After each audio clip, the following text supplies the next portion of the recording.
Welcome to the Michigan Golfer Show. Join us each week as we explore the people, the places, and the events that shape our great game. Hi, I'm Jennie McCafferty for the Michigan Golfer, and with me today are members of the Hills, Forrest, and Smith architecture firm. And on my far right is Sean Smith, in the middle, Arthur Hills, and right here is Steve Forrest. We're going to talk about a beautiful course we recently visited called the Moors in Portage, Michigan. We happened to be there for the Michigan Senior Women's Amateur Tournament. We're at the beautiful Moors Golf Course in Portage, Michigan, and with us is the Director of Golf Operations, Eric Smith. Did I get that title right? You did, yep. Golf operations at the Moors Golf Club, yep.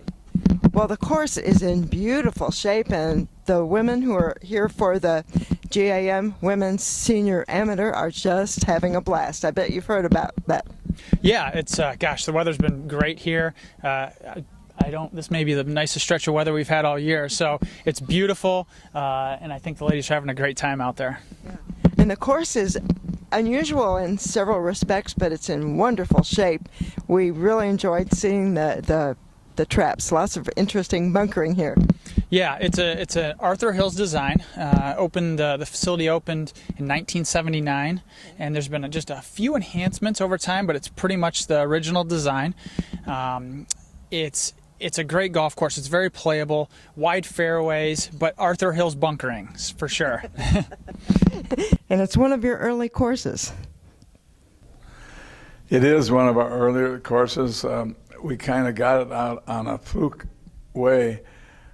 The owner,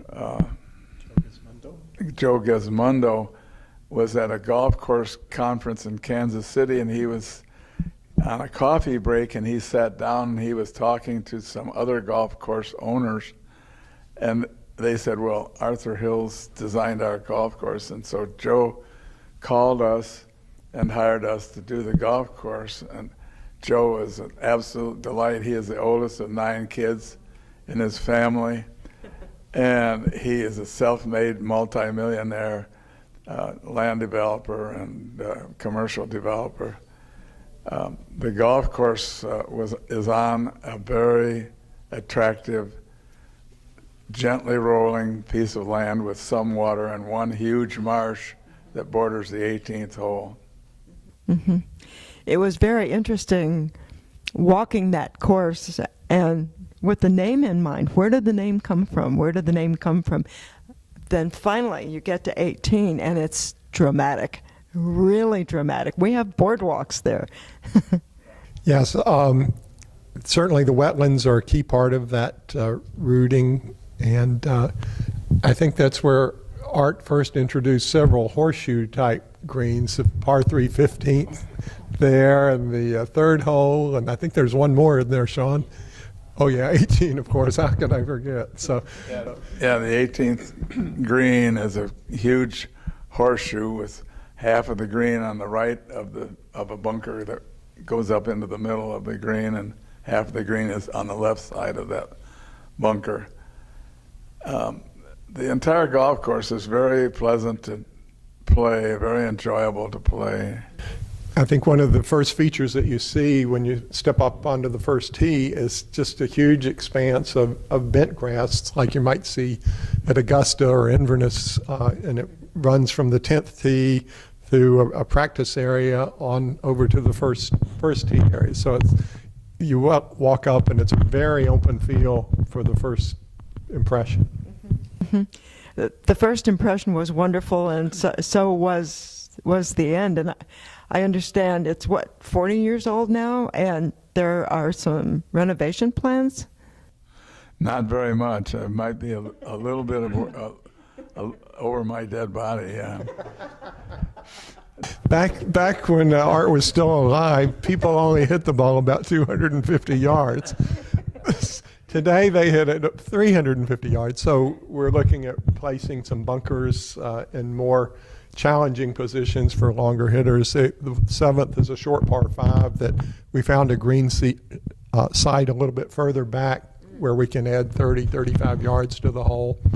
and still have I don't think any of that needs to be done. I think the course is like a Mona Lisa. You just don't want to touch it. just a little bit around the mouth, Art. I just wonder about these longer hitters. I haven't heard about a whole lot of scores under 70 on that golf course. Well, I think for longer hitters, the challenge might be to get out an iron instead of a driver, right? Well, one of the things that makes that course so good is that they have taken such good care of the course over all the years since it was built. I mean, it's always in top-notch shape. Joe Gizmondo is kind of a perfectionist, and he sees to it that everything is well done, well kept.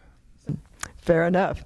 So the Moors is a wonderful course to visit and to play, and we are amazed that that's one of your early courses because it's also one of your best. Well, it was our good fortune to be involved.